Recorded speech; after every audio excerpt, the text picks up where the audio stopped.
జాతీయ సంవిధాన దివస్ సందర్భంగా ఇక్కడికి ఇచ్చేసినటువంటి పెద్దలందరికీ, గ్రామ పెద్దలకు, మండల పెద్దలకు, నాయకులకు అందరికీ కూడా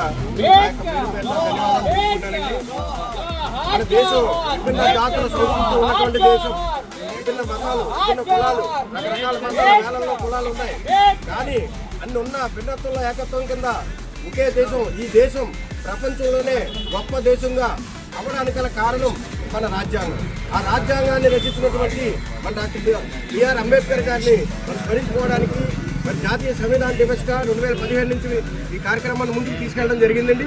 ఈ సందర్భంగా మరి అంబేద్కర్ గారు పడిన కష్టాలు, ఆయన రాజ్యాంగం రచించిన విధానం, ఆ రాజ్యాంగం రచించిన విధానంలో భారతదేశం ముందుకెళ్ళిన విధానాన్ని విశ్వవిద్యాలయాల్లో, కాలేజీల్లో, అన్ని చోట్ల అన్ని ప్రజలందరికీ తెలిసేలాగా ఈ కార్యక్రమాన్ని ఏర్పాటు చేయడం జరిగింది.